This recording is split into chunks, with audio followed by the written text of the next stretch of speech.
వారాహి నవరాత్రుల సందర్భంగా 150 మంది ఋత్వికులతో సహస్ర చండీ మహాయాగం సంప్రదించండి. నమస్తే, వెల్కమ్ టు అవర్ ఛానల్. నేను పద్మిని. ప్రస్తుతంతో పాటు ప్రసన్న శర్మ గారు ఉన్నారు, మాట్లాడదాం. నమస్కారం అండి. నమస్కారం తల్లి.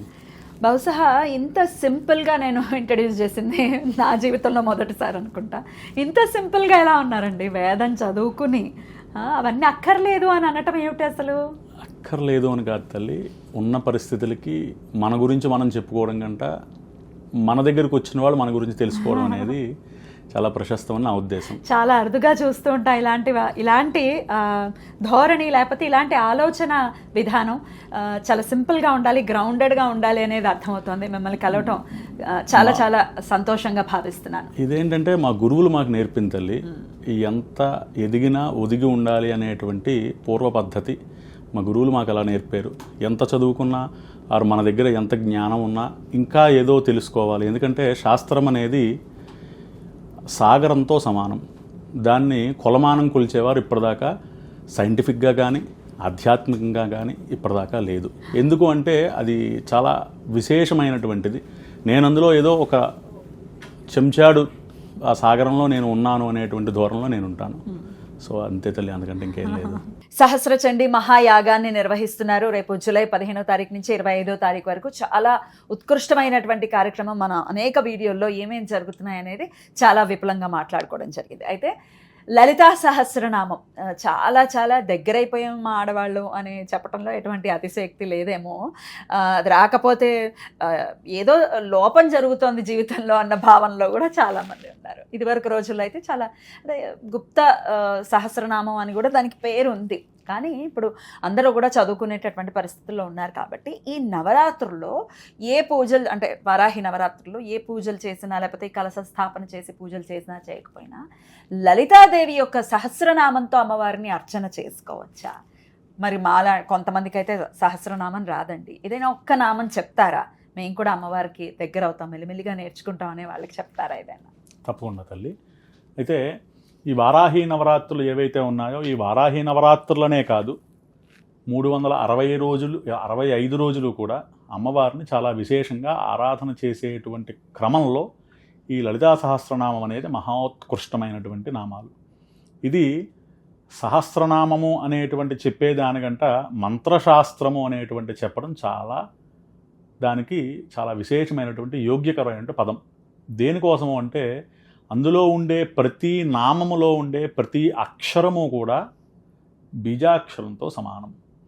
ఇందులో లలితా సహస్రనామాలు అంటే మీరు ఇందాక చెప్పారు చాలా గుప్తమైనటువంటిది అని. ఇది మంత్రశాస్త్రపూర్వకంగా దానికి అనుబంధించినటువంటి శాస్త్రంలో నుంచి వచ్చినటువంటిది ఈ యొక్క స్తోత్రరాజము. దీని పేరే స్తోత్రరాజము. స్తోత్రాలకే రాజు అయినటువంటిది ఈ యొక్క లలితా సహస్రనామ స్తోత్రం.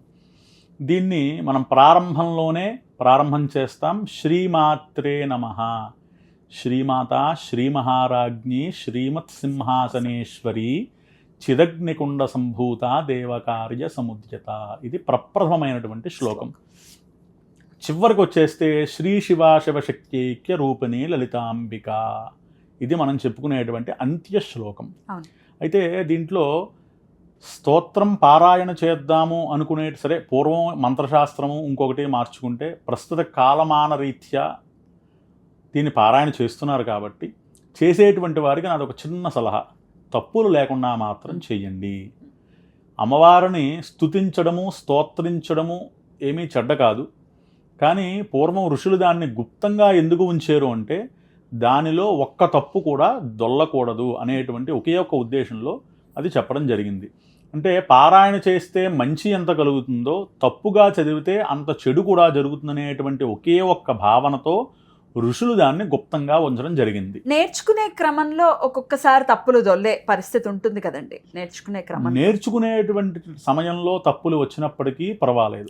ఎందుకంటే మనం నేర్చుకునే సమయంలో ఇదొక్కటే కాదు, ఏది నేర్చుకున్నా ఇప్పుడు వేద విద్యే ఉందండి. వేదం చెప్పుకునేటప్పుడు చిన్న చిన్న పిల్లలు వేదాధ్యయనం చేసేటప్పుడు వారికి కూడా తప్పులు దొలుతాయి.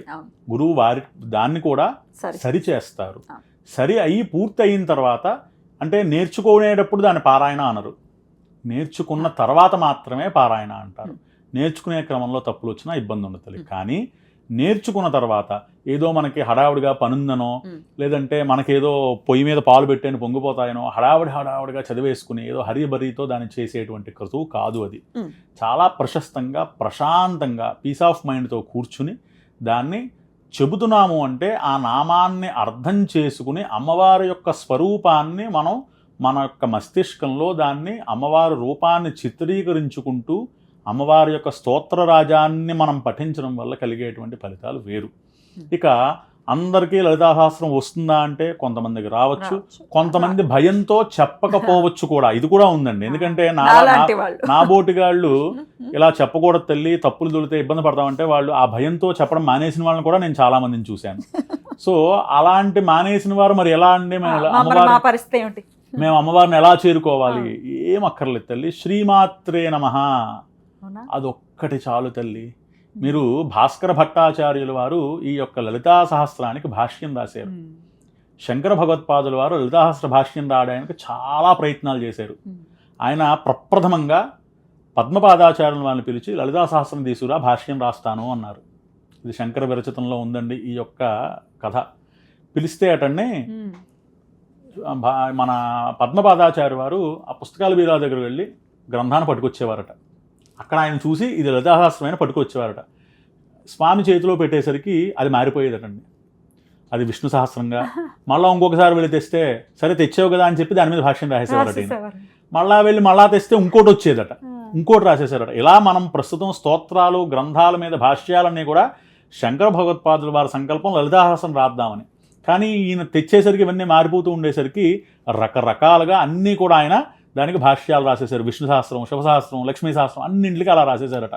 ఏంటిది ఎన్నిసార్లు అయినా రావట్లేదా? ఆయన యోగ దృష్టితో చూస్తే అమ్మవారు చెప్పారట, ఈ అవతారంలో నీకు ఈ భాష్యం రాసేటువంటి యోగ్యత ఇప్పుడు కాదు, భవిష్యత్తు తరంలో నీవు మరలా భాస్కర భట్టాచార్యులుగా నువ్వు మళ్ళా పుడతావు, అప్పుడు రాద్ది కానీ అని చెప్పి అమ్మవారు వరమిచ్చిందట. అప్పుడు మరుజన్మలో ఆయన ఈ యొక్క లలితా సహస్రానికి భాష్యం రాశారు. ఒక్క శ్రీమాత్రే నమః అనేటువంటి ఒక నామానికి 4 పేజీల అర్థం ఉందండి దానికి. అది లలితా సహస్ర భాష్యంలో ఉండేటి గొప్పతనం. పెద్ద పెద్ద నామాలకు అవసరంలా ఒక చిన్న శ్రీమాత్రే నమఃకి అంత విశేషం ఉందండి. అమ్మ అంటే ఎవరండి? దయామయి, కరుణామయి. అమ్మ తర్వాతే ఎవరైనా సరే, దేవతలైనా సరే, ఎవరైనా సరే. మనం చెప్తే వేదం కూడా అదే చెప్పింది. మాతృదేవోభవ పితృదేవోభవ ఉపనిషత్తుల్లో చెప్పినటువంటి వాక్యాలు ఇవి. అంటే ప్రప్రథమంగా మాతృమూర్తి ఇచ్చినటువంటి దయ ఇంకెవరు ఇవ్వరండి.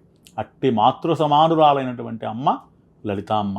ఈ లలితాంబని ఎవరైతే శ్రీమాత్రే నమః ఇంకేం అవసరం లేదండి.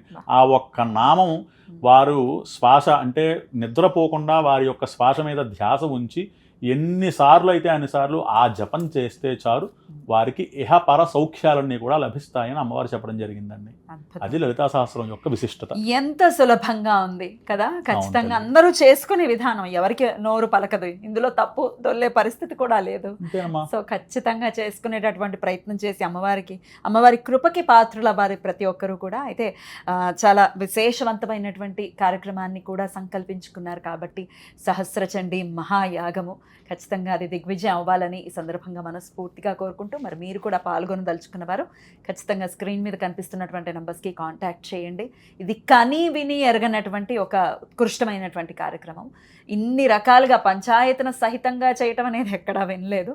సో మన ఛానల్లో ప్రోగ్రామ్ని కూడా ఖచ్చితంగా కవరేజ్ అనేది ఉంటుంది, చూడొచ్చు, కనులారా వీక్షించవచ్చు. చాలా చాలా కృతజ్ఞతలండి. నమస్కారం.